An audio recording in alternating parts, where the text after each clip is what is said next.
It's the Yukon Polypopcast, a podcast where we talk about politics and popular culture. I'm Professor Stephen Dyson, and I'm here with a man who receives no introduction. And that's contractual, by the way. Yeah.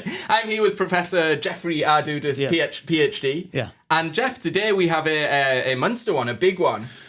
You know, we're back. We're back. It's summer. And it's summer. We haven't potted in quite a while. A month, 2 months. The last one was Taylor stunning success of the Taylor Swift pod. Yep, which purely by having our names associated with it got a lot of views. Had nothing to do with it saying Taylor Swift in the title. No, just because it happened to be about the most popular person on the planet doesn't mean that it really influenced the reception of the exactly. video. And in this video we're sticking with music. Yeah. And we're going to react to British.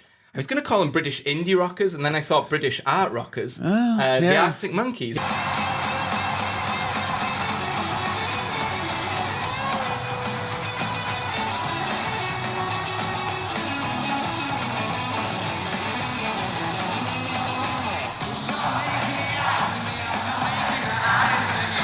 Actually, there's a story there, isn't there? On your shirt. Wearing a shirt, Arctic Monkeys shirt. Yeah. So I'm very excited to do this. I think our methodology is we're going to discuss not the entirety of the Arctic Monkeys oeuvre, but two of their albums, and two albums that I think are distinctive from the rest of their catalogue in one sense I'm sure about, which is they're both concept albums. Or at least come close to occupying that slot. And a second way that I'm not as sure about, and we can talk about it, I think they might be linked together in some sort of autobiographical way. Those two albums are the first Arctic Monkeys album, Whatever People Say I Am, That's What I'm Not, and the, I should have looked this up, I think it's the fifth, but it could be the sixth album, Tranquility Base, Hotel and Casino. Yes, which is the second most recent album. Yes, because the most recent album just came out a little while ago. It's called The Car. And it's interesting, I don't want to go off on a tangent before we've really started here, but I didn't ask you to listen to anything from The Car. No. But I would characterize The Car as Alex Turner continues the kind of lounge singer persona from Tranquility Base, and musically a lot of the same kind of retro tropes are in there. Gone is the science fiction element, and Gone is the kind of wink and the irony, and it's actually I find it actually quite effective. Okay. Quite straight delivery of some lounge singer sensibilities and tropes and so forth. But anyway, that's not the album that we're talking about today. First album and the Tranquility Base album. We have a kind of three-part way that we tend to approach these popular culture texts. It's a pretty protean method. I think we did refer to it in prep as Schrodinger's framework, in that as soon as we try and define it or elaborate it for anyone else, it sort of disappears. Shapeshifters. It's a shape-shifting framework because we're just that smart. Yeah. We can't be held to literal or consistent interpretations of it's a pastiche. It's a pastiche. A word you may be hearing again later in this video. So what we do is we address the text that we're talking about, in terms of what they say kind of on the surface, the literal things that they talk about, quite often because we do work in political science, the politics that they allude to, but really the social structures and other things that they bring up. So kind of on the surface level or a literalist reading maybe. We then take a somewhat deeper dive in our second level. We talk about the kind of cultural mythologies that are activated or engaged with in the text and that are necessary in order to understand some of the things that are in the text. And then we take a third deep dive, a very deep dive into the deepest meanings of the text, often looking for ways in which the text is either providing kind of an oppositional view of current society or is offering some sort of kind of normative vision of a different way of doing things in the broadest possible sense. Yes. So I think what we're going to do, Jeff, at least I think this is what we planned, was we're going to address the albums kind of both together at those three levels rather than go through the three levels kind of album, one album at a time. Right. Yeah, I think that makes most sense. Okay. Yeah. But first of all, Jeff, I have a little bit of a history with the Arctic Monkeys. Yeah. I left England in 2000, so that was before I was going to say they were born. They're not. I'm not that old. That was before they arrived on the scene. But I do remember Whatever People Say I Am, That's What I'm Not coming out, and I remember it getting unbelievable amounts of hype kind of in the British music press. And I remembering, this is how long ago it was, remembering ordering the CD. Do you remember CDs? Yes, I do. I remember ordering the CD, and not actually without having really heard anything from the album. And I remember it arriving. And actually, the first time, I don't think I've told you this story, the first time I played an Arctic Monkeys song for myself, I was on college radio. Because at one of my jobs in the past at Wabash College, I was still like young enough that I was allowed by the students to present a show on the kind of Wabash College radio, or whatever it was called. And I had this conceit that it was like I'd play the best of British music, by which I meant my extremely narrow knowledge of 80s and 90s, usually Manchester or Northern guitar indie rock. And Arctic Monkeys kind of fell into that. And I still remember actually pressing play and not knowing what was going to come out of the speakers. Yeah. And I think the first song I played was the single, I Bet That You Look Good on the Dance Floor. And just being like, wow, like just saying to listen, like, did you hear that? That was absolutely incredible. Yeah. And then playing a couple other songs and just finding them really immediate. After that, I didn't really pay much attention, candidly, to the Arctic Monkeys. I got hold of their second album, but maybe this is an ignorant view, but I saw it as a slightly less compelling version of the first album.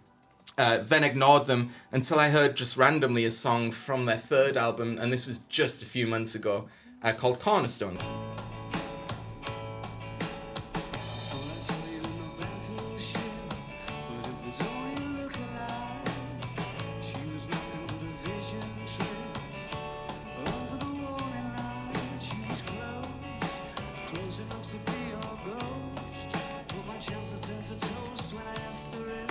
A very well-known song, and I would argue is one of their most kind of lyrically and musically kind of complete and cohesive songs. A really compelling track from what I think is not a particularly compelling album. It's from the album Humbug. But that inspired me to go searching and rummaging around other, the rest of their output. And I was really intrigued by Tranquility Base Hotel and Casino. It has a science fiction tinge, which I'm interested in. A real sort of musical left turn, which I always sort of find fascinating. And so that was kind of my way, like, into the Arctic Monkeys at first and then back into them after a long hiatus. But you'd not come across them at all. I mean, I'd heard of them. Yeah. But I hadn't. The only song that I had heard by them was a song which I guess was a big hit maybe 10 years ago, Why Do You Only Call Me When You're High? Yes. But I had not heard, as we were talking about earlier, I had not actually heard the Arctic Monkeys version of it. I'm a big Miley Cyrus fan. Of course. And so during one of her concert runs around that time, she had incorporated the song into her set list. So I had heard Miley sing it, but that was the extent of my Arctic Monkeys experience until Cornerstone, which you famously sent me by text and asked me to work out the music to, which I then insisted was in a different key than the AI insists that it's in. But so we're both like amateur. I mean, me a little more amateur than Jeff, but amateur guitar players. And Jeff's great conceit is you can't trust online tablature, exactly, because it's all wrong. So you should just like work it out yourself or ask someone knowledgeable. Yeah. And my testing of that proposition was being send off in entirely the wrong key direction. On that song, which I did learn, by the way, and it's a pleasant song to play. Well, but I didn't learn it from you. I could have been right. That's the important thing to remember. Well, also, I mean, yes, I suppose at some level it doesn't really matter what key you're in. It matters. I mean, anyway. That's for a different discussion. It is for a different discussion. No, that was the extent of my Arctic Monkey. So I'm coming to this with fresh ears, and fresh eyes, and with some, I think, significant grounding. It turns out in some of the major influences that come up, I think, especially with regard to parts of the first album that we'll talk about, and the sonic landscape, I think, almost entirely of the Tranquility Base album. Yeah. So good. So let's dive into it, and let's talk about let's start with kind of what's on the surface of the first album, what is directly alluded to. Again, we're always looking out for things that might have some political or social resonance, because that's just kind of our business. But I think we have broader interests than that. The first sort of allusion that I bring to your attention is that the title of the album, Whatever People Say I Am, That's What I'm Not, is a quote. And it's a quote from a book. He says holding a book. In fact, the book, which I got from our fine university's library, Saturday Night and Sunday Morning by Alan Sillitoe. Okay. And this is kind of a British novel from the early 1960s, I think, or the late 1950s. And it's kind of a working class literature novel. This was a genre, this is a genre of the time. Saturday Night and Sunday Morning. I said the title already, didn't I? Yeah, and Alex, it has been put to Alex Turner, and he has not demurred that Whatever People Say I Am, That's What I'm Not, is in some sense an album or set of stories that is set in the universe of Saturday Night and Sunday Morning. Do you want to know the larger passage from which the quote comes?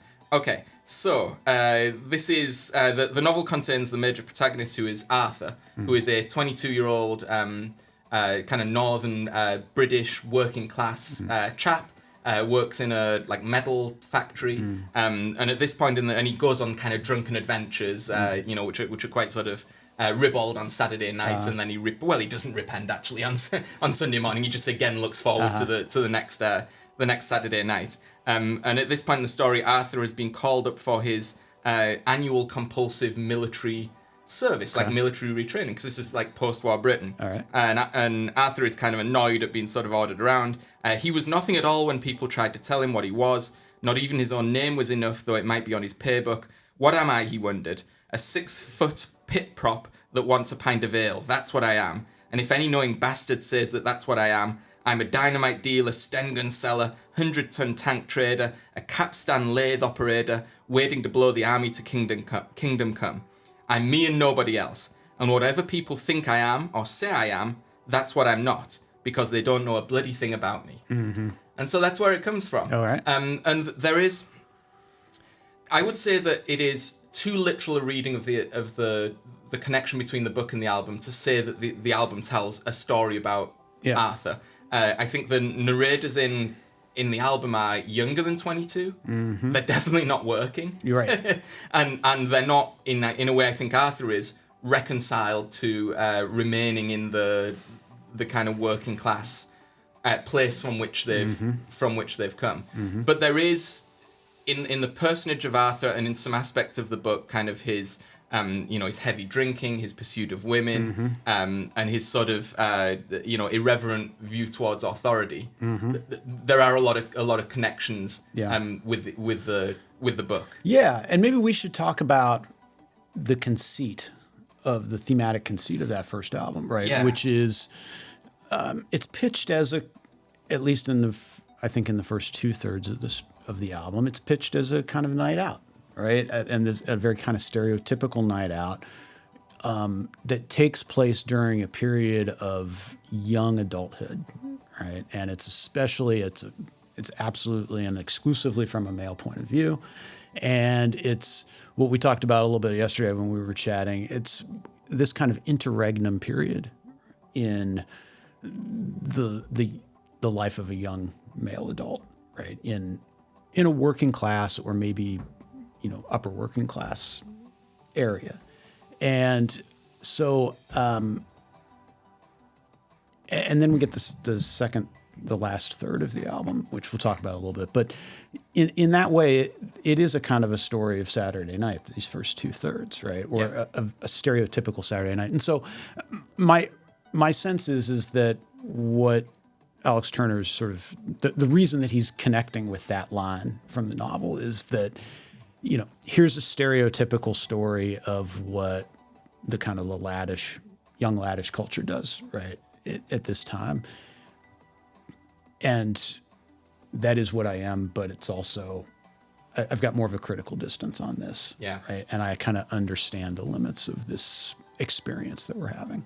Yeah, I think that's right. I definitely agree with you that the album proceeds chronologically. In some sense, the album is connected to the book in terms of trying to pay out its title. Yeah. Saturday Night and Sunday Morning. Yeah. But the book actually doesn't do that. I mean, it goes across a longer period of time. Yeah.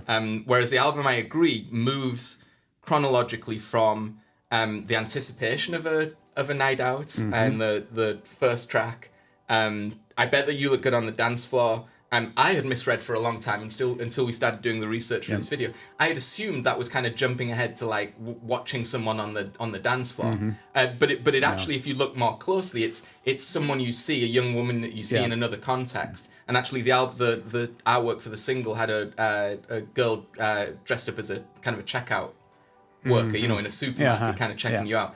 And you're like, wow, I bet that you look good. Like, I really like you. I bet that you look good on the dance floor. So still kind of anticipation. Fake Tales of San Francisco, like going to some sort of event where you get to have a drink, but it's like a crap wedding, and you know, it's kind of the pre-game before you go out. Then a series of songs that you could say are the heart of the album, or the height of the Saturday night, where you're kind of in the club, looking to you know, make a connection. I don't know what the right euphemism. The euphemism we used in our youth was "you're on the pull." Right, I suppose what people say now is like you're looking to score. Is hook up? I think. Yeah, you're looking to hook up with someone, and it's, you know, you're pretty inept at it. And then you go home with your friends and you try to get out the taxi without paying, and there's an incident with the police, and then you sort of repent the next morning on what happened. And there's the sort of critical distance of this, it seems to me, is that there's an understanding from the beginning that you know exactly how this evening's going to go, and that mostly what it's going to be is a bonding event between the same 4 or 5 people. You know, you could do the same thing in your apartment, right? But you're going to do it out and about. You're not going to ever, you know, come up with the nerve to actually approach anybody or to talk to anyone. And this is the kind of experience, right? And it's a highly limited experience, but there's a kind of a routinization to it that for at least a time, there seems to be some comfort in. Yeah, and you're going to have the same experience, but you're not trying to. It's not designed necessarily. It is a de facto bonding event between the highly likely to be all male characters in your friendship group, but actually the explicit goal is that you're all going to go off and kind of find other people. You're just inept and you know, unable to. Yeah, and I guess the difference is that Turner, the lead singer, Alex Turner, lead singer and lyricist, seems savvy enough to understand that this is an ill-fated. Yes. In terms of reaching that goal, that it's an ill-fated process. Yeah. And it's a fundamentally absurd way to to try to meet somebody. Well, to try and meet somebody, but also just to spend your time. And I feel one of the best lines from the album is in the first track where he says, "I want to see all of the things that we've already seen." Yeah.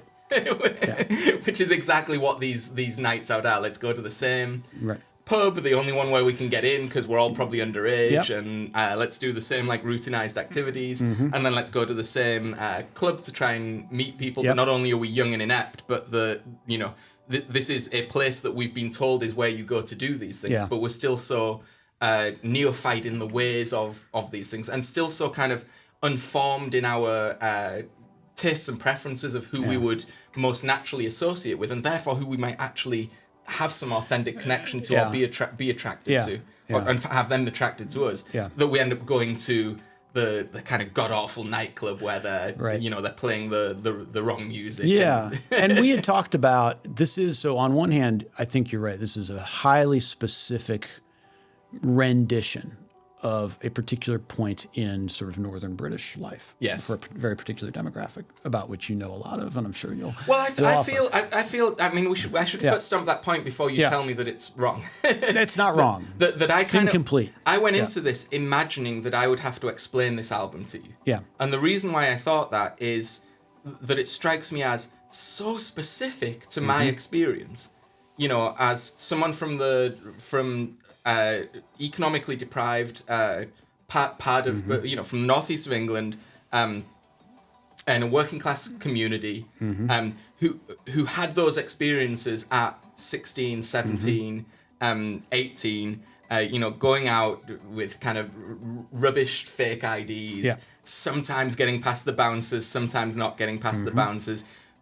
There's always violence kind of in the air, just a drop of a hat away. You're drinking horrible beer. You don't know how it works. You don't have any taste yet of your own.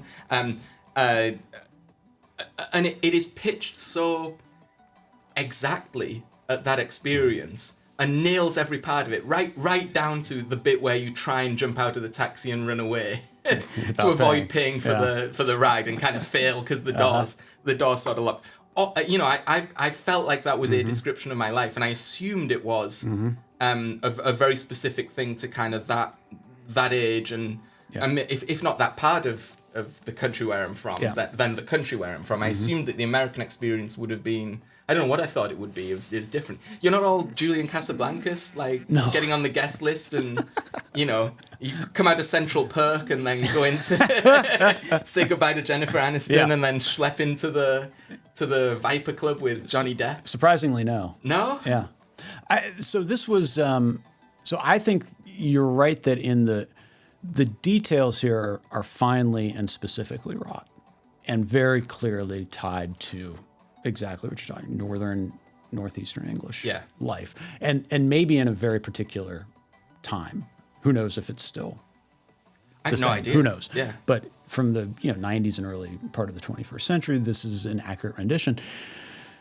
But the general experience, first of all, the specific experience of having these kinds of nights out, as I was talking about, these kinds of intense, if inadvertent, homosocial bonding moments, that is an experience that I think is widely shared. I don't know that it's universal, but it's widely shared. It's not specific to Northern England. But what I think is a general experience, and I suspect one of the things that leads to a deeper connection to this album than maybe the later album that we're going to talk about, is the way that the album is pitched in a very sort of transitionary period in young adult life, right? So these are experiences that are not adolescent experiences, nor are they really adult experiences. They are experiences of people who have no meaningful adult responsibility, not fully mature, as you had suggested. This experience, in many ways, these kinds of homosocial bonding experiences are limited really to that time in one's life. And as you suggest, they frequently don't have much to do with your previous life or your specific personalities, nor do they have much to do with likely what's going to follow in your life. Yeah. And it's a very routinized kind of experience that tends to flatten personalities and put everybody in the same kind of experience. So you're hitting on something that I want to put a pin in for the moment and come back to, because I think we're getting into kind of social or cultural mythologies. And so hold that thought. What happens now is when it comes to the thought, we've completely forgotten what. But anyway, but you're welcome. This is high class hosting. Because I think what we should do is talk, if you don't mind, is move to some of the explicit allusions and references that are made on Tranquility. I just wanted to be one of the scrolls. Now look at the next man, which I can with a monogram suitcase. Miles away from any useful imaginary highway. I'm a big name, deep space. Ask your mates, golden boys in bad shape. I found out the hard way that here ain't no place. Tranquility album. This I think is a text that makes more specific social, cultural, artistic references to other things. Yep. And so there's maybe a little more to say here. Now we can ask how effectively it does do that, and I do feel like we do have a little bit of a divergence on what we think of this album. So, but what's on the surface here? I mean, Tranquility Base is, of course, where the moon landing was made, the Apollo 11 moon landing. It also, though, and this is interesting, in terms of Tranquility Base, and also in 405, the narrator talks about Clavius Base. These are also settings in 2001: A Space Odyssey, which I think is a text that's in the background of this album. In fact, Alex Turner has referenced the name of the second track of the album, which is called One Point Perspective.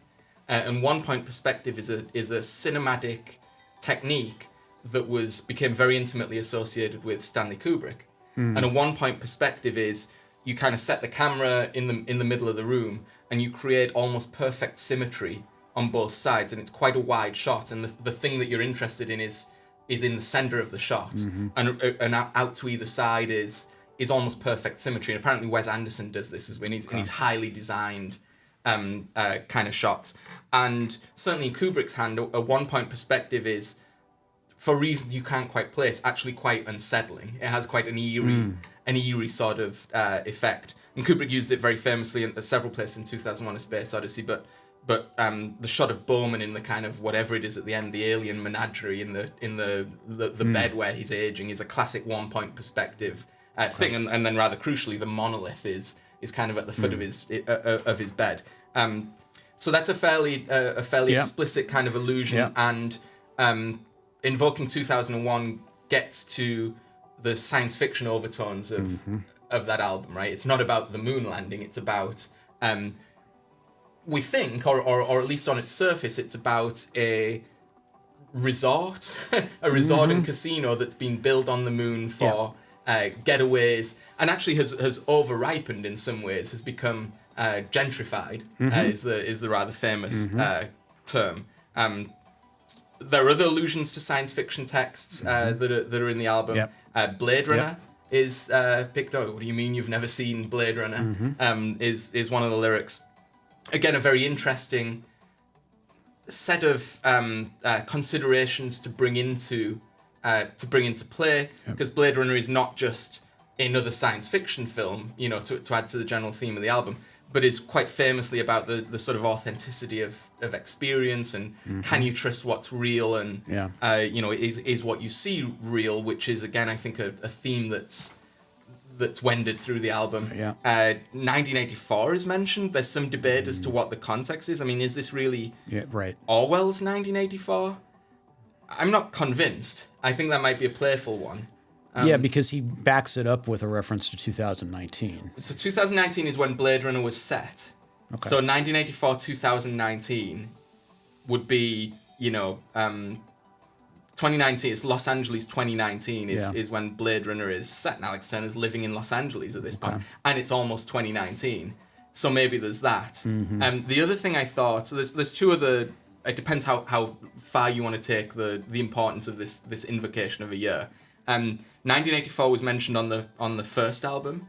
I Bet That You Look Good on the Dance Floor, Dancing Like a Robot from 1984. Yeah. Which I always took, I wonder if I've misinterpreted that lyric. I always took it to be that in 1984 doing the robot on the dance floor was a popular craze. I think that's right. Okay, fair enough. Yeah. So maybe it's a link to the first album. The other way to interpret that year is, and its presence in the song, and this is in Star Treatment, the first song, is very close after, very shortly after saying 1984, he says, "Who you gonna call?" And there's the joke, the Martini Police, which again can be read in a number of different ways. But "Who you gonna call," of course, was the tagline from Ghostbusters, which was released in 1984. So maybe that's Ray Parker Jr.'s greatest hit. Yes, exactly. So who knows what's going on there, right? Because you've got 2001 being invoked, and Blade Runner being invoked is the invocation of high sci-fi, conceptually high sci-fi. Ghostbusters being invoked undercuts that kind of schlocky sci-fi. Mid to low pop culture. Yeah, which is interesting, and I don't know if we're still on the surface here, or we're going somewhere deeper, but what's going on there is the invocation of high concept and its immediate undercutting with low concept. Yeah.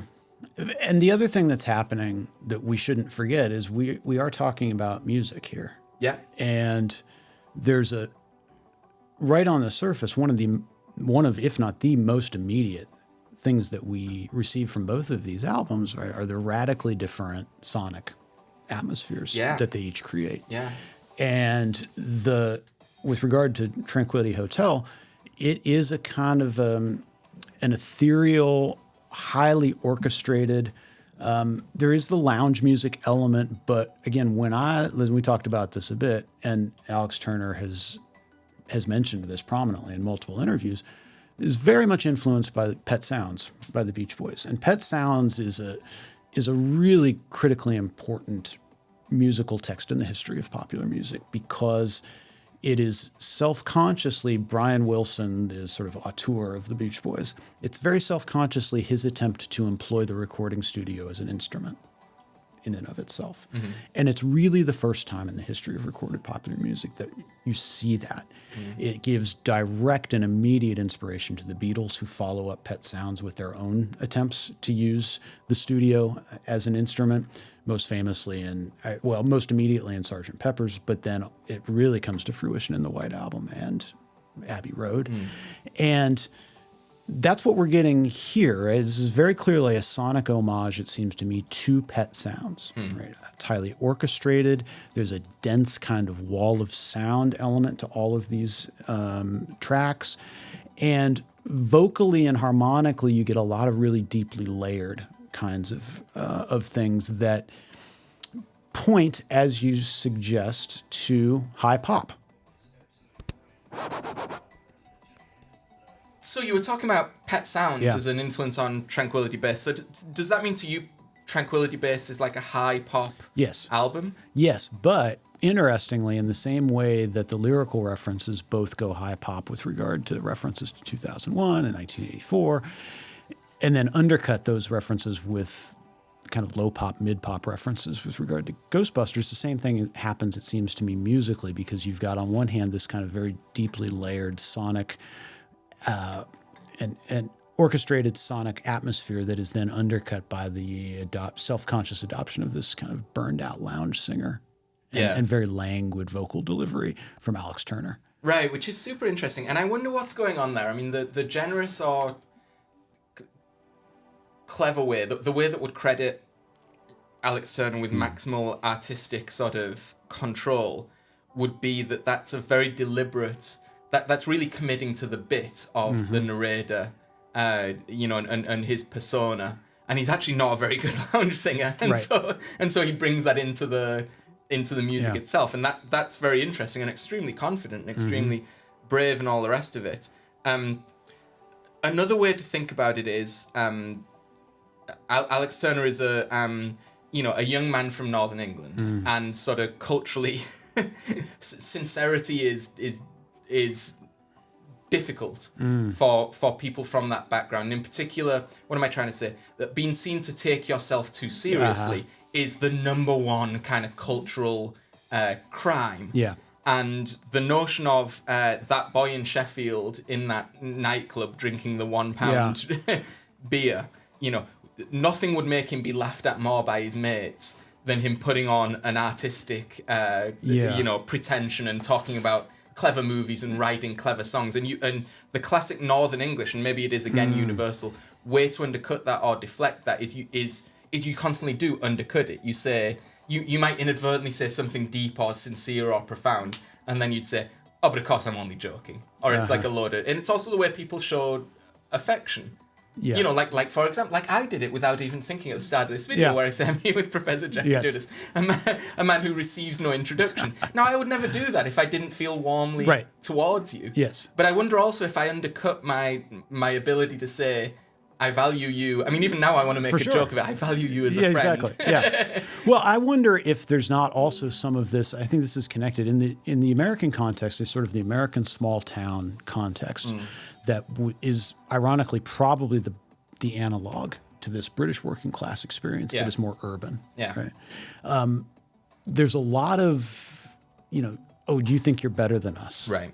And I suspect it's the same. It's coming from the same place. 100%. Right? So it's an attempt to not ever present oneself as being out of step with, and I think we'll talk about this momentarily, being out of step with these kinds of cultures of resignation. Absolutely. In which people find themselves growing up. I think 100%. And Turner says this, or Turner's character on Tranquility Base is constantly doing this, not only in the elusive ways we've mentioned, but actually explicitly.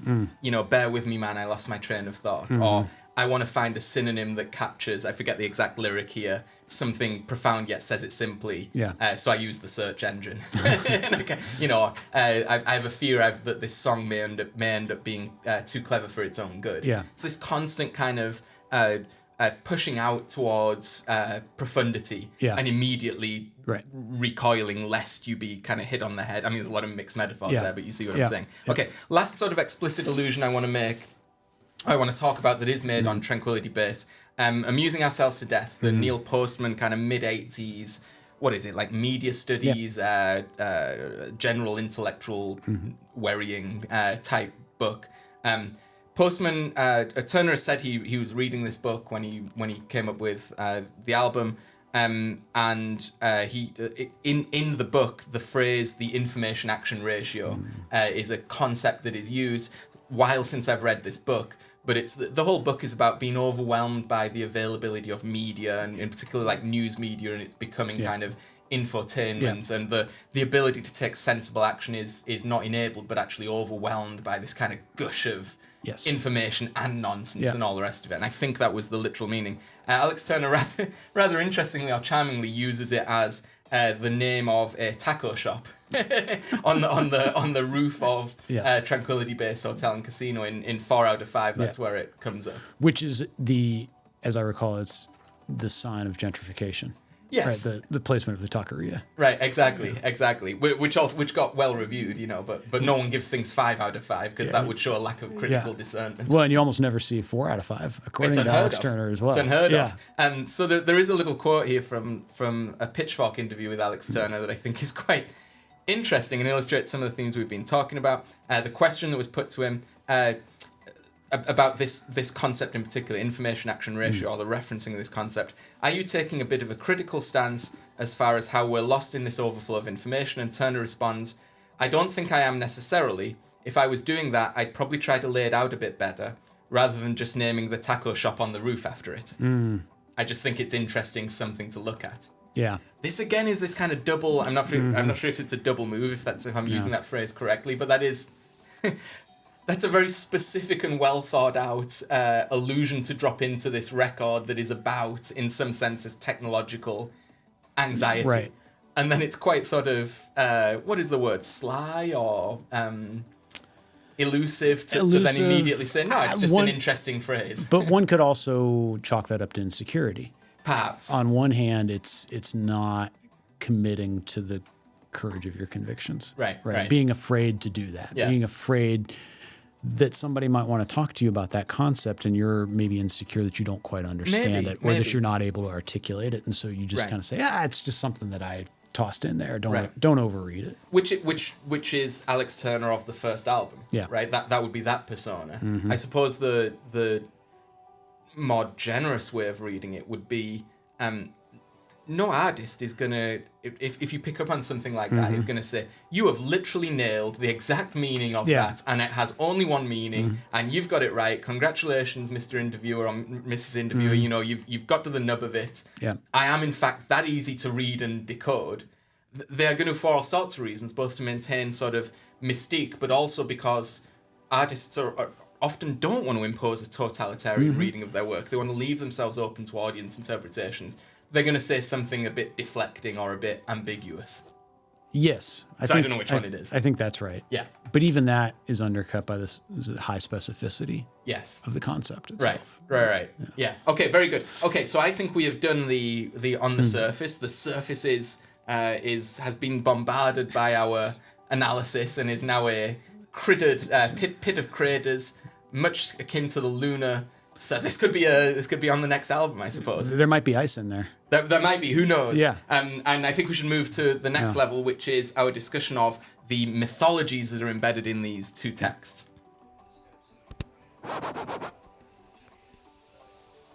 And we're back. And in this section, we talk about some of the cultural or social mythologies, structures of meaning that are activated by the two Arctic Monkeys albums that we're talking about, and are perhaps necessary or helpful in interpreting them and in understanding them.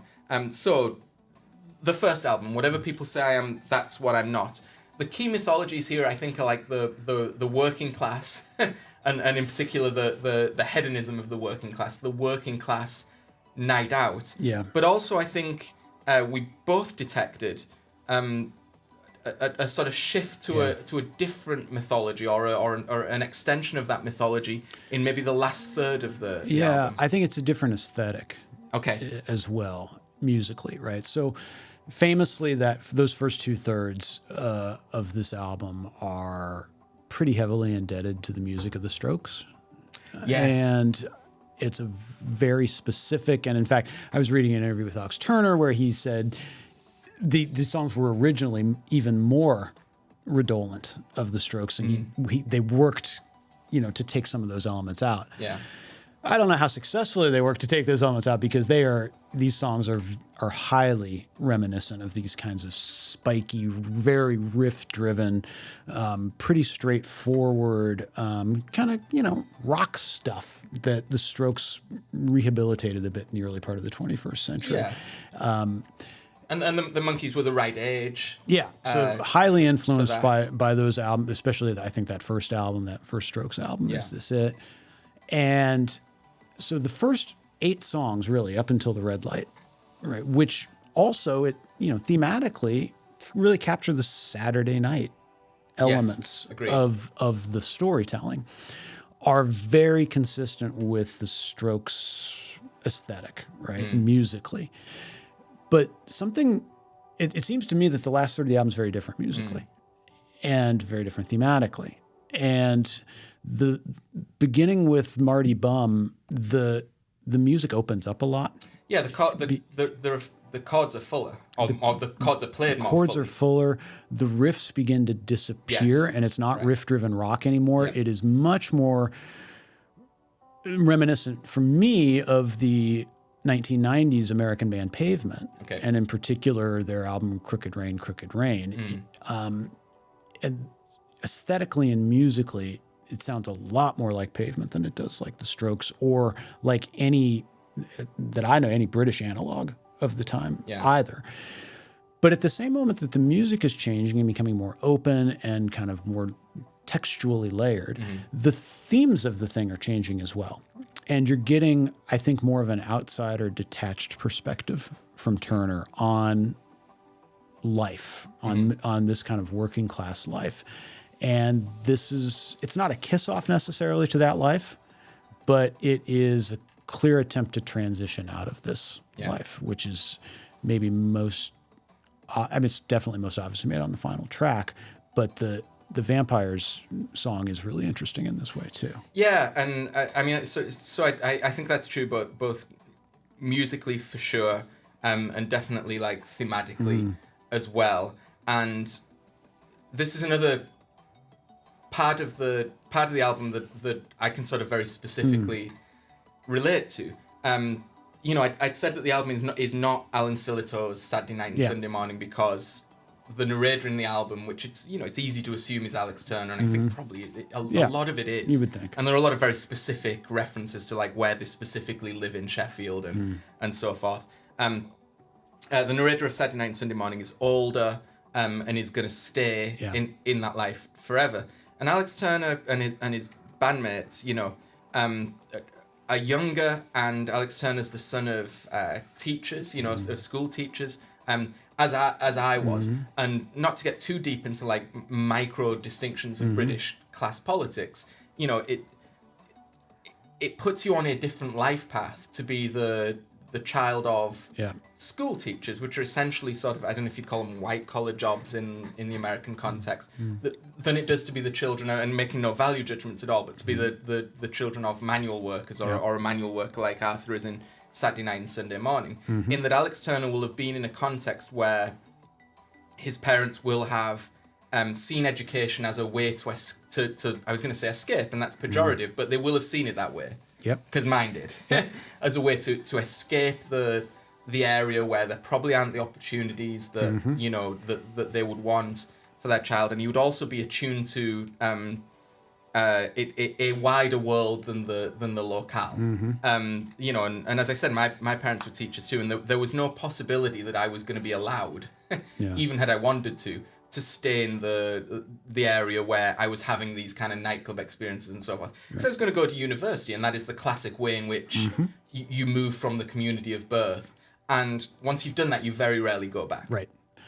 And this strikes me as, I mentioned this earlier, this is a culture of resignation. Yes. That Turner is describing. Right.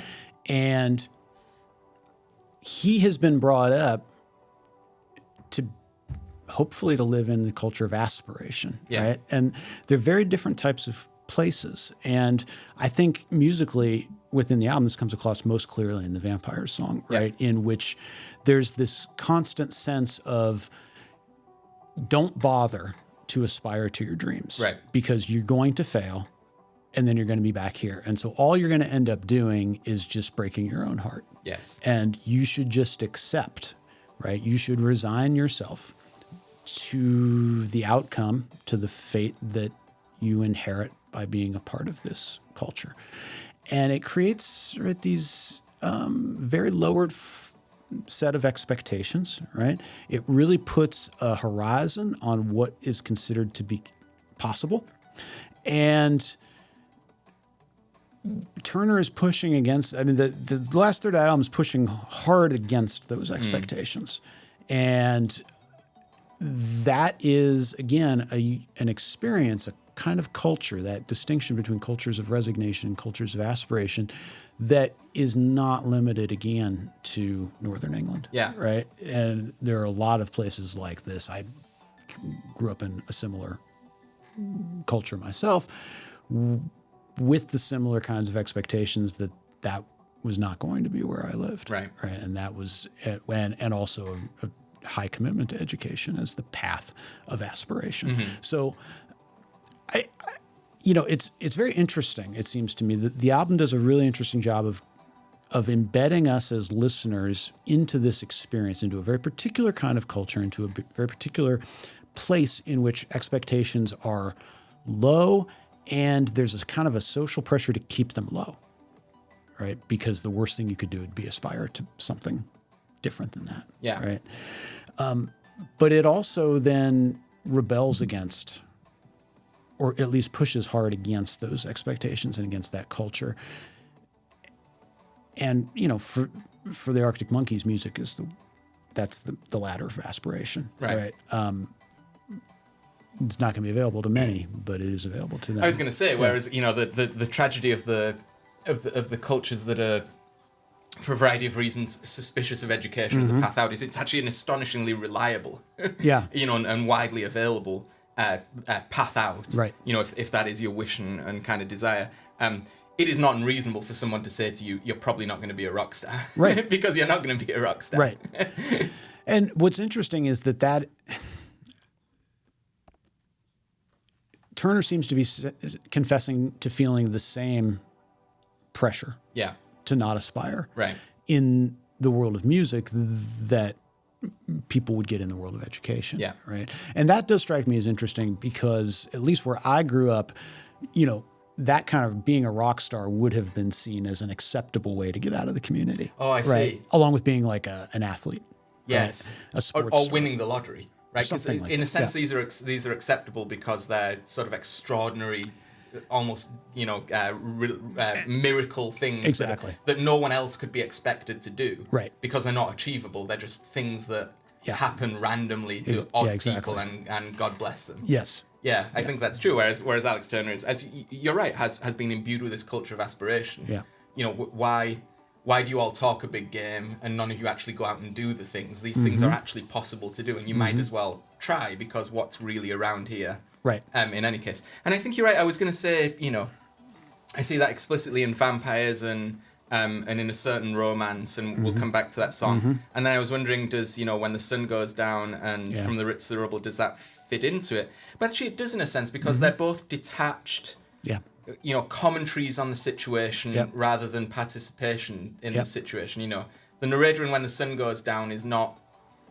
It is observing prostitutes and a pimp, but they're not participating in that. They're really sort of horrified and find it tragic and all the rest of it. And From the Ritz to the Rubble is on one sense, being turned down from a nightclub, which is clearly an experience that that everyone's had on those Saturday nights. But there's also that through line of we were drunk last night and we said lots of things that we couldn't say this morning, and we said lots of deep things, and how deep is too deep, and you couldn't have done that on Sunday. You couldn't have said that on Sunday, which is very much like this is a very stilted and narrow existence that you only occasionally glimpse the world beyond. But why don't we aspire for that, not just at the bottom of a bottle on Saturday night? And you also get the sense from Ritz to Rubble that nobody's all that upset that they didn't get in. Oh, right? well, you're right. Sorry, you're go right. ahead. Yeah. So there's this halting recognition that actually the thing that we did do, which seems in the moment as a disappointment, right, is actually, that was the thing. Was much better. Yeah. Because when you go in, it's a horror show. We know what's going to happen, right? The first Yes. 2/3 of the album tells us what's going to happen. Yes. If you actually get in. Right. We're all going to dance in a circle and not talk to any of the girls, which we ostensibly came here for that reason. So I agree with that, and I think that's true. There's one little wrinkle or thing I wanted to return to, which was A Certain Romance, which is, on its surface, actually quite a confusing song. Because it kind of doubles back on itself, and it's in one sense seemingly an indictment of people who are not like the narrator, people from a different part of town who don't like the things the narrator likes, and are sort of more violent and less refined than the narrator and his friendship group. But it also has that real affection and almost solidarity with those same people, and I think I understand it because I think it. Again, it goes back. I mean, it's the ultimate narcissistic thing. Like, you probably think this song is about you, but again, I think it goes back to certainly an experience that everyone who's left those cultures of resignation has, right? Which is, for that part of your life, even when you're becoming aware that this is not the place for me, and it's not my path. Whatever the virtues and rewards of staying around here, it's not my path to do that. These are still the people that you grew up with. Yeah. And they're still people that you have affection for. And again, you'll have to tell me how universal this is, but all the friends you would have at 16, 17, 18, that you're looking to get into these clubs with and all the rest of it, are all people that you knew probably in Britain, what would be called comprehensive school. And the point of a comprehensive school is it throws together people, not the rich people, because they go to the private school, or they would live in a different school district in American terms, but it throws together the people who are, really hard up, the people who are working in manual labour, and the people who you'd probably call upper working class or lower middle class, like school teachers, and all of those people are thrown together, and you genuinely feel, and in some senses have, a real kind of class solidarity, even though your paths are going to be different, right? Because you're going to leave, and they're maybe not going to leave, and already you are diverging in the things that you're interested in, and the ways that you're going to behave. But it's the only time in your life, and I can tell you this. Well, I don't have to tell you this, but I can tell you this from the standpoint of however old I am now, 44. Like, the only time of my life when I had as wide a diversity of friends in terms of backgrounds and interests and occupations of the families and so forth, was in that comprehensive school to 18, year group. And you'd be friends with people who liked totally different things from you and behaved in totally different ways. And A Certain Romance has that. And, there's that lovely line, I always find it very touching, or set of lines where he says, over there's friends of mine. What can I say? I've known them for a long, long time, and they might overstep the line, but you just can't get angry in the same way. Yeah. And there's the distance, and you're observing something going on that, you even then don't want to be a part of, and you'll never be a part of again. But you still feel that residual affection. Exactly. It's the old, I'm allowed to run these plays down, and I'm allowed to critique it, right? And these people, but you're not. Because you're not from here. You don't understand. So I think that's right. And I don't know that the experience is universal. Maybe it is. Okay. But certainly in the context, again, it was very familiar to me, right? When you're discussing British comprehensive school, I'm thinking about high school. When the United States is sort of public high school. Yeah. And it's this story, this album, it seems to me, is quite successful in returning certain members of the audience, right? Certain people who share that kind of background, returning them to that experience in their lives. Right. And just the title of that final song, A Certain Romance, right? I mean, he famously sings that there's no romance in this place. Right.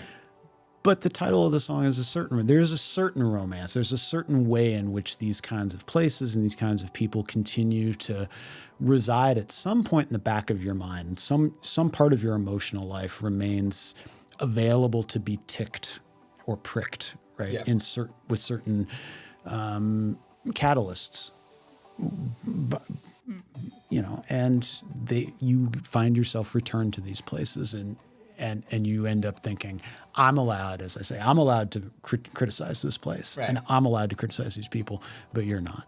Yeah, exactly. Yes, you have that defensiveness. Yeah. I think that, and it is a romantic record. It, in the sense of the kind of riches of the poor, or the consolations, or they're not even consolations, the pleasures of ordinary people, of working class people. There's one kind of reference point that we haven't hit, but we probably should, because it is quite explicit, which is the Smiths and Morrissey. Yeah. And Morrissey's writing is all over, certainly this album. I'm not sure, really the later one has much on there. Morrissey also would cite Saturday Night and Sunday Morning as a big influence on him. There's segments of There Is a Light That Never Goes Out that I've also found, lifted straight from the book. And of course, the Vampires song about people holding you back when you want to achieve something. I think Morrissey said more successfully, we hate it when our friends become successful. And if they're northern, that makes it even worse. Which just kind of nutshells that whole sentiment, which is a very universal sentiment. Yeah. Okay, I think we should, now, what do we want to do here? I got to look at our clock here.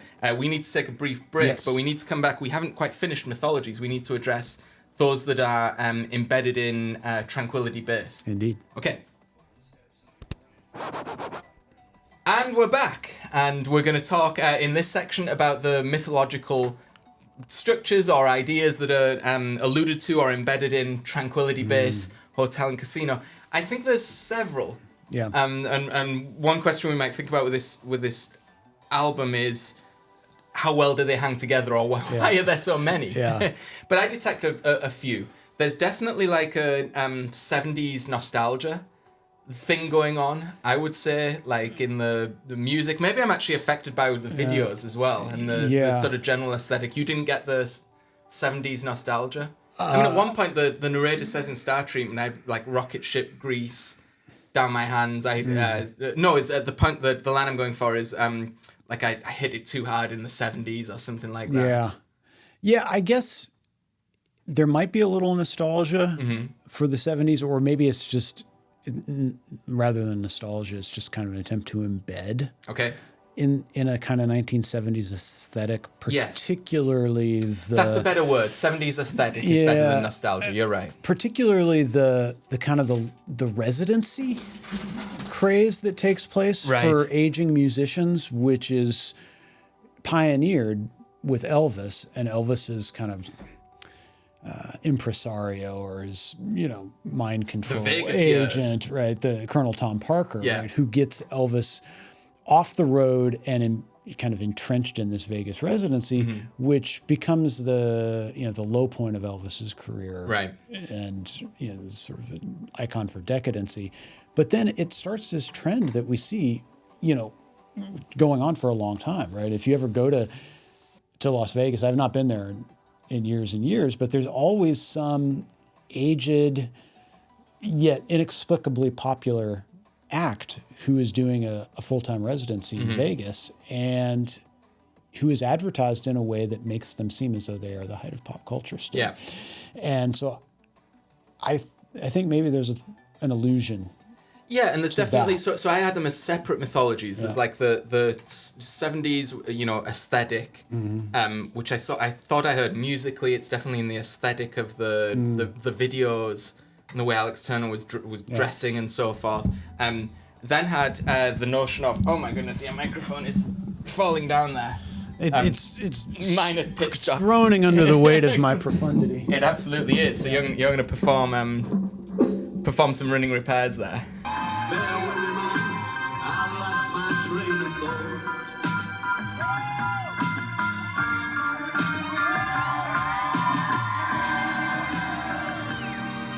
And so we were talking about the kind of 70s nostalgia that we detected, and you'd linked it to this kind of notion of a residency. Yeah. I'd had that as sort of another mythological structure that was embedded into the album, the kind of washed up lounge singer or person in residency who in this album seems to be playing the role of a kind of unreliable narrator or a confused person. You know, bear with me, man, I lost my train of thought. Definitely has a residency. You know, at one point speaks about taking the elevator down to my make-believe residency. We could come back to the make-believe element. That's another structure that's in there, another mythological thing that's alluded to. Science fiction and the language of science fiction, the vocabulary of science fiction, and in particular, Alex Turner said that he was attracted to this kind of well-known function of science fiction as being on its surface about another place, but actually being a commentary on your own world. That he was interested in. There's definitely that structure, and then a related but distinct from science fiction idea of sort of technophobia. You know, like social media phobia, the amusing yourselves to death kind of idea is in there. That's a lot of ideas. It's a lot of things. Yeah. And I would submit that I'm not sure that even any of those touch on what I think probably is the core idea, which is this writer's block. Yes. And sense of disconnection and alienation from one's creative apparatus, and then the ability to connect with others through that creativity. Yeah, and I think the connection Turner saw, certainly between the science fiction and the writer's block, is that he said a touchstone for him was Fellini's 8.5. Rather famously about a blocked director trying to make, I guess it would be his 9th film, but stuck on 8.5. And it's this massive, sprawling science fiction thing that he's just not able to kind of get off the ground, you know, figuratively speaking. And he's kind of harassed during the whole process by people who want the movie to be finished, and also by women from his past who perhaps in his mind, but perhaps really come back to kind of, you know, haunt him, I suppose. And 8.5 is an interesting touchstone because it raises all the things I've talked about, but also a lot of 8.5, you're not sure if it's literally happening or it's just happening in the mind of the troubled auteur. Yeah. So I don't know what to make of this. I think that's a lot of different mythological structures that are alluded to. Yeah. The question, I suppose, is, do they hang together cohesively, or is there just one too many things going on? Yeah, I mean, we talked about this a little bit. I think it's difficult to access this album. Thematically, in a way that the Whatever album is. It's very immediate. It's more immediate, right? And I think for a certain audience and people with a certain background, right, the Whatever album is as you say, it's deeply an immediate connection. Right. This is difficult because you have to, first of all, sort of understand the central conceit, which is the kind of the moon base, right? But the moon base is really just seems to be an elaborate metaphor for a variety of other things. But then sometimes it seems to be a metaphor for other stuff, as you were suggesting as well. And sometimes it seems like it's a metaphor for something that's actually quite earthy, right? And I mean that deliberately, which is a sense of alienation, disconnection, a sense that one has reached what they thought were their goals, only to find that they remain disconnected in some way from a central part of their emotional life. And that, Turner, I suppose in a sense, he's a rock star, right? He's reached his dreams and his ambitions, but he finds himself still unable to maintain a creative connection, right? Yeah. Or it hasn't brought him the joy that he thought it would. Yeah. Right? Which is a common kind of experience as well, right? That the thing that you aspire for and work for, the thing that you imagine will make you happy, in fact, it's just another stage. The thing can't make you happy. That's right. You have to be able to do that yourself. Right. And so there's a lot there, right? So in one way, there's a lot there. In another way, it's pretty straightforward. But I think what becomes difficult is all the different allusions. Yeah. Right. All of the different texts that are being alluded to, and the difficulty in pinning down the aesthetic tone. Right. Sometimes the lounge act seems sarcastic and cynical, and sometimes it seems like he's trying to be sincere. and genuine. Right. And as we alluded to earlier, he sometimes undercuts the sense of sincerity, but he also undercuts the sense of cynicism frequently as well. And so I think this is an album that undoubtedly would repay deep dives and multiple listens, but I don't know how much it would repay those from my perspective. Right, and that is an open question for me. I certainly like it, and or am more intrigued by it the more that I listen to it and try and tease out, the different connections. And to me, the ultimate question is, is this something that reveals Alex Turner as actually a person who's perfectly in control of all of these different threads, and to the extent that you find them confusing or overwhelming or a little pastiche or postmodern, that is in fact another layer of cleverness. Or to the extent that the lounge singer act is alternately cynical and heartbroken, is that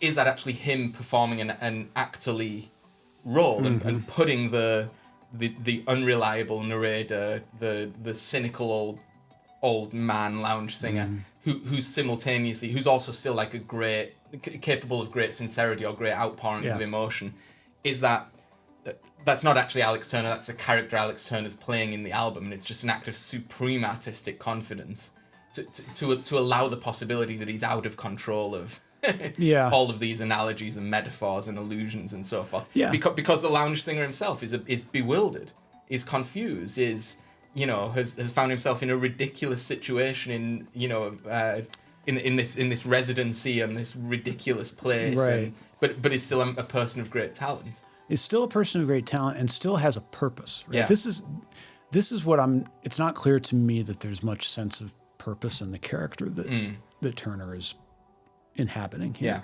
The lounge singer retains a sense of purpose, which is showing up and communicating and connecting with an audience every night.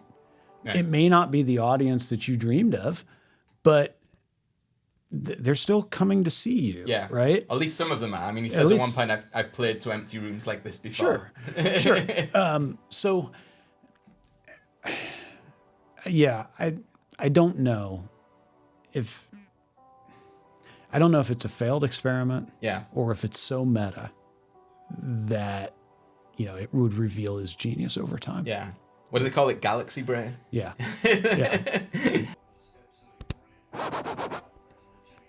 I think the question does arise, though, as to whether Tranquility Base is a real place, is intended to be a real place. I mean, in one sense, if you take much of the text on its surface, it's a real place where this lounge singer has a residency. There are other allusions to it being... There are other characters that live there, right? There's Mark who answers the phone, Jesus who's in the day spa, the kind of Mama who slips out to sing a protest song. There's kind of a cast of characters who are there. But there are a few reasons to wonder whether it's real or imaginary. Some of them are textual, some of them are in the songs themselves. There's one line like I'm getting in the lounge singer. I'm getting in the elevator to go down to my imaginary residency. There's another line about someone being the head of special effects in my own mind, would suggest there's something filmic going on. And then there are some kind of extra textual sources, and I don't know how seriously we want to take those as being as giving meaning to the actual text. There's of course a huge debate about that in cultural studies. Alex Turner in interviews has said, in his typically coy way, I wonder whether Tranquility Base is a place that you need to go anywhere to get to. Do you need to leave your home to get to it? He's also said he sees all of his albums as imaginary places you go to in your mind and you visit for a little while and then you come home. And so Tranquility Base is nothing different from that. And then there's the video to 4 out of 5.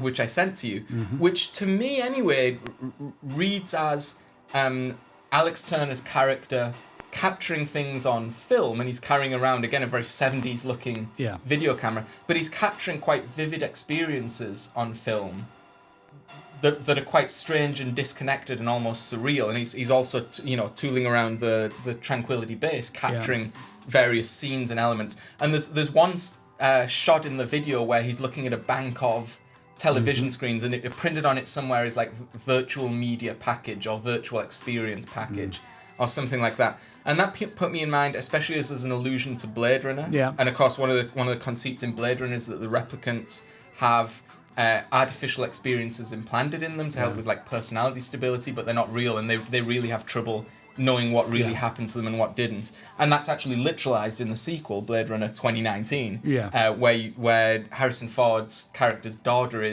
that's her skill, right? She carries a camera around and captures things, and those become implanted experiences. Yeah. I mean, does it matter whether this place is supposed to be real? Is it just another clever layering of mythology to confuse us, or what's going on? I don't think it matters. Okay. Because glad I spent all that time explaining the debate. No, I mean, I think it's creatively interesting, but okay. I'm not sure for the listener that it makes any difference. Yeah. And I think part of the reason that that it doesn't make any difference is that it doesn't matter that he's on the moon. Okay. Right? There's nothing that takes place in this. There's never a reference to, stepping outside and being out of air or zero gravity, or there's nothing about the experience of this place being on the moon that is meaningfully important to any of the songs that are being told, right? So it seems to me just a figment, right? A place to act as a metaphor for isolation, alienation from established communities, and this kind of sense of disconnectedness from literal ground. Yeah. Right. I'd say there's a slight. I'd say I mostly agree with you that it doesn't matter that it's set in the moon, that it could be set in Las Vegas, which is what all the kind of illusions seem to be.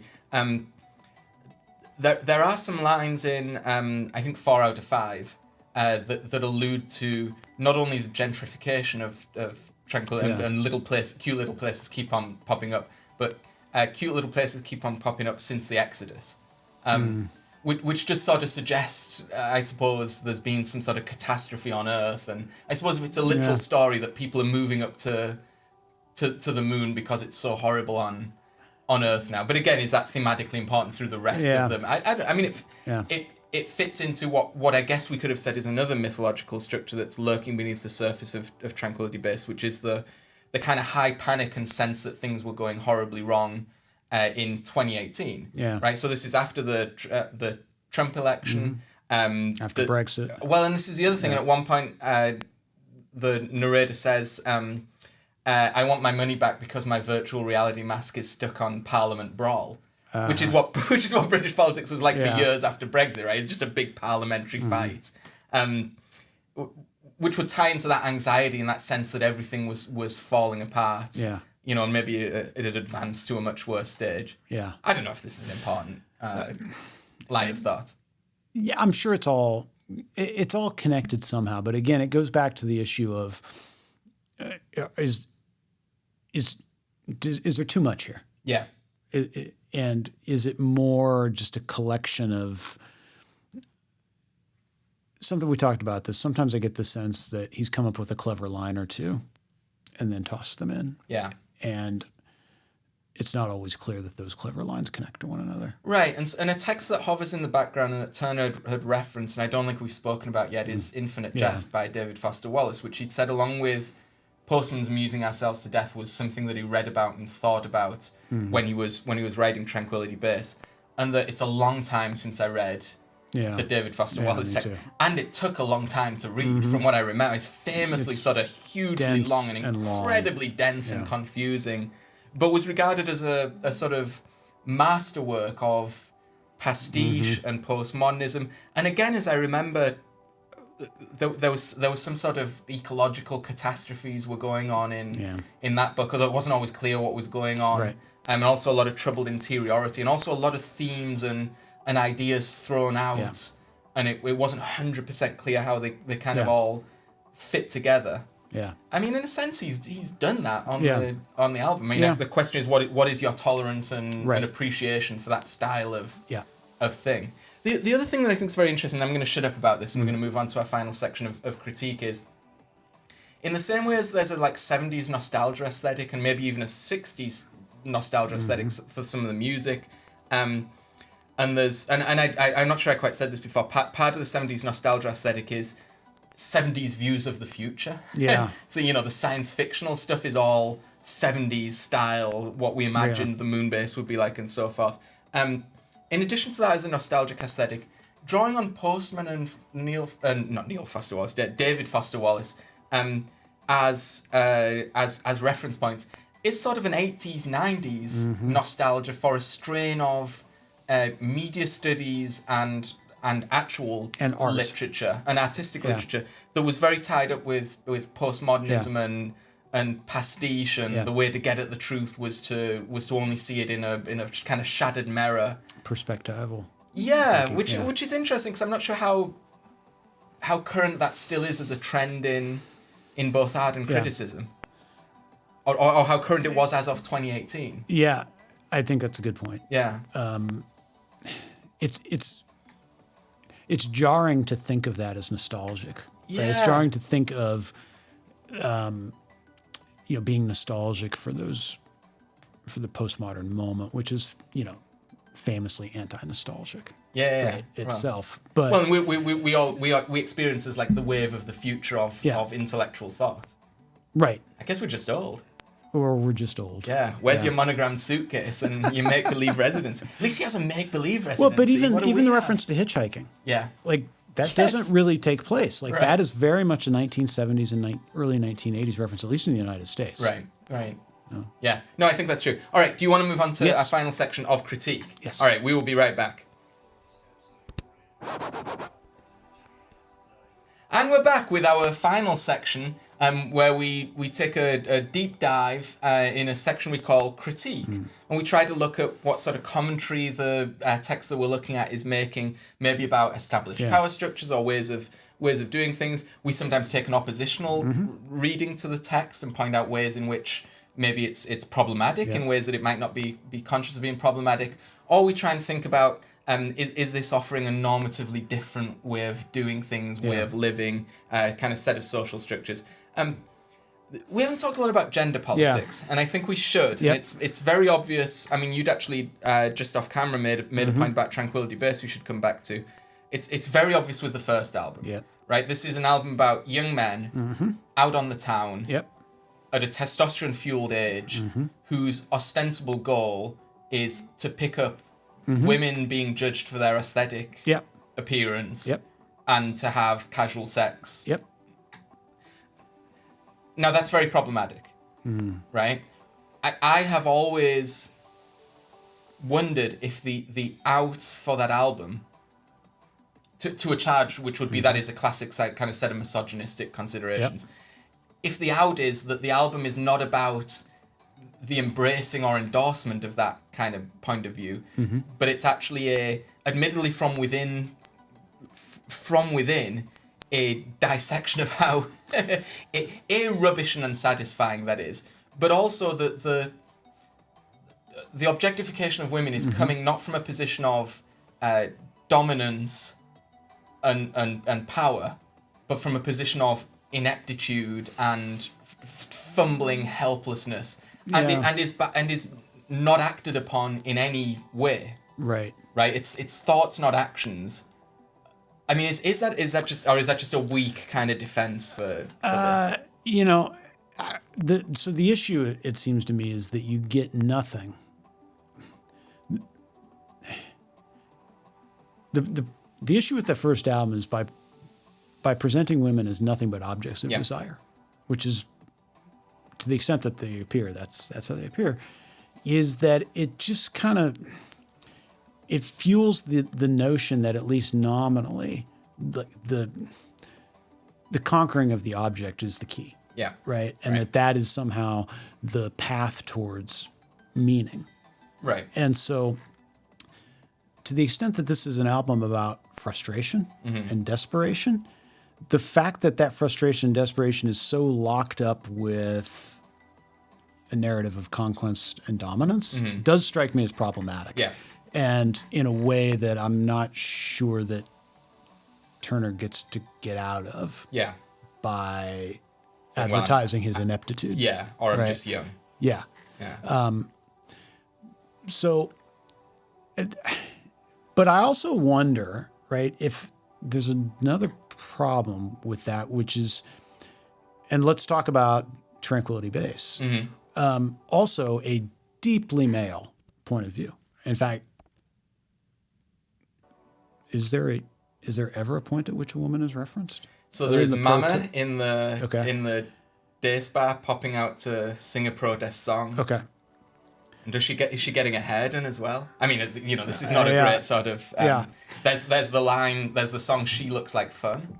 Not a great sort of. Right. Well, at least on its surface. And the kind of the depiction of creative exhaustion, frustration, alienation, and the like.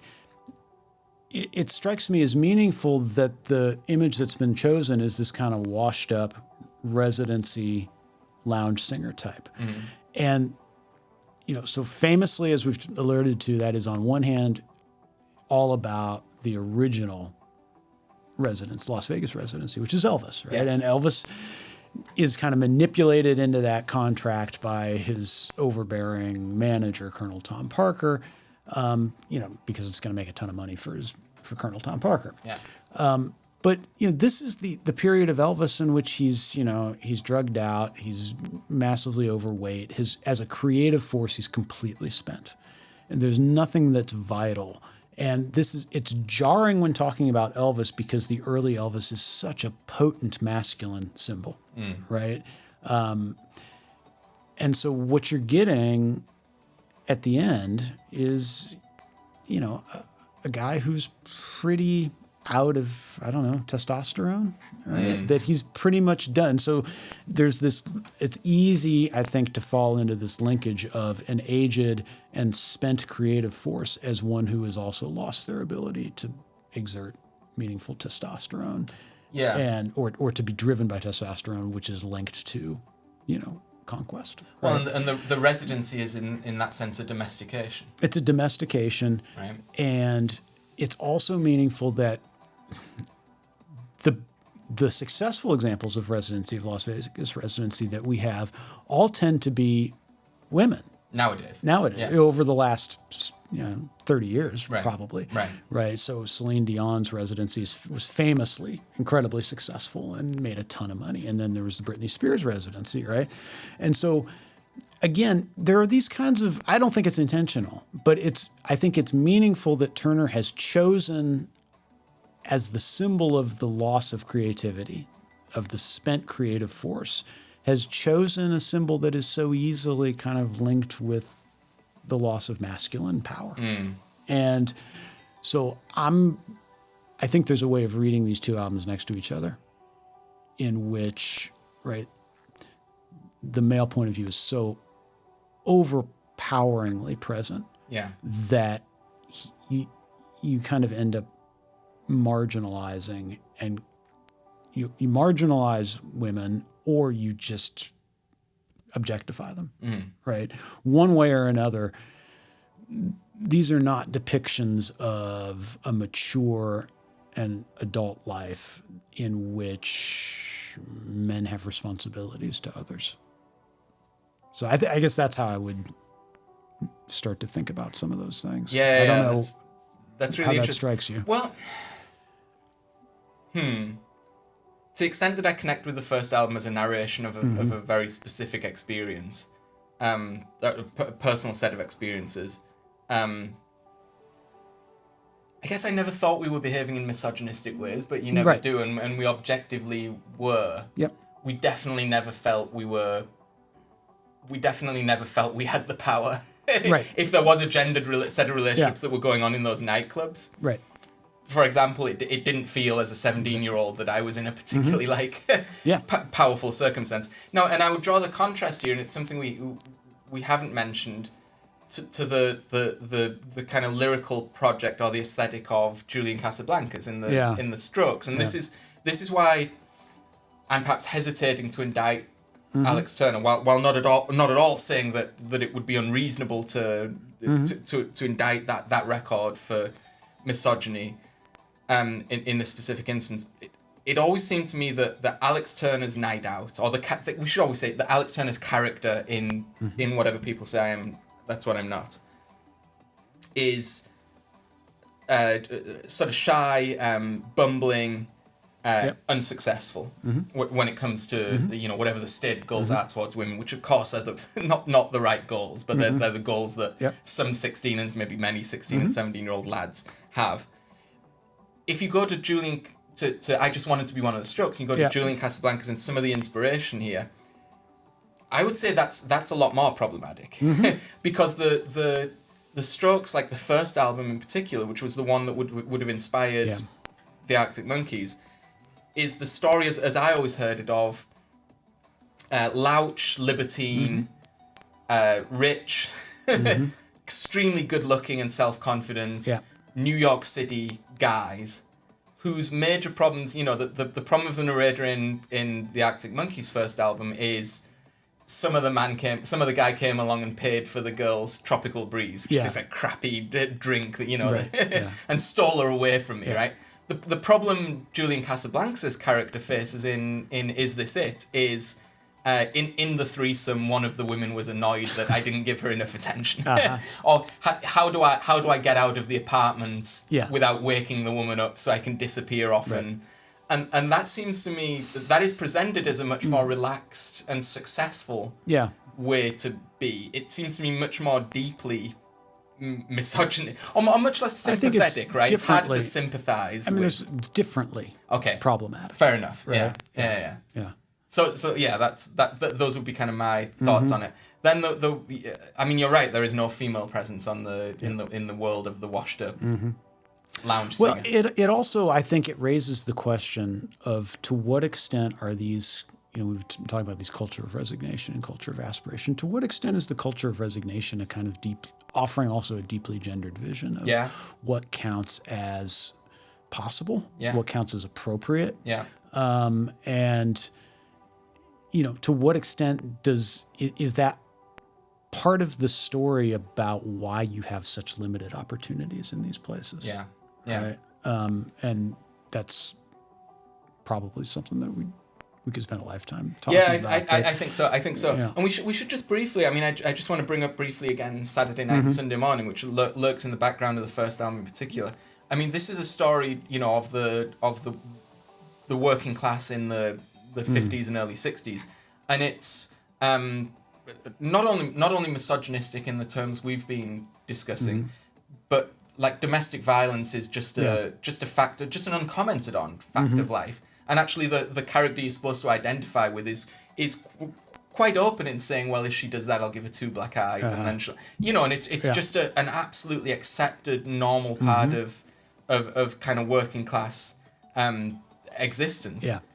And I don't know if that puts the album in a worse light or a better light, but it's for all there is a valorization of a certain an ambivalent romanticization of a certain way of living, certainly on the first album, it also has extremely dark aspects, and kind of undertones, which do come out at points, right? I mean, you think of Riot Van, right, which is both the story of kind of the idiocy of the project, right? Of this kind of going out and the easy resort to violence, but it's also a damning critique of law enforcement. Yeah. And so there's a lot of kind of seedy stuff that's lurking. Yeah. Just barely under the surface. Well, when the sun goes down, I don't know why we've sailed past that, but when the sun goes down is a story as horrifying as anything in Saturday Night and Sunday Morning. There's definitely about sex slavery, and Okay. Are there other elements of critique that we want to get into? He says, trying to look at the sheet. Well, there's one thing left on the sheet. A lot of this we've addressed. Is does the critical project of Tranquility is the indictment of the modern techno-driven fluid truth social media society. There's a lot of that going on. There is some of that going on, but that's not what I get out of. Okay. But I think that's the attempt at critique that's happening there. You know, and so I have down here, is that too on the nose in places? Is it too 2018? Does the fake news techno-worry still have bite? Or I think it does. Okay. Yeah, I mean, you just think it's not perhaps nailed in? Well, I think lately it's sort of transformed into this concern about AI. Yeah, that's true. Right? That's true. You know, and all of the different applications to which AI creates the possibility of engineering a truth that is not, I don't know, authentic, or at least not genuine.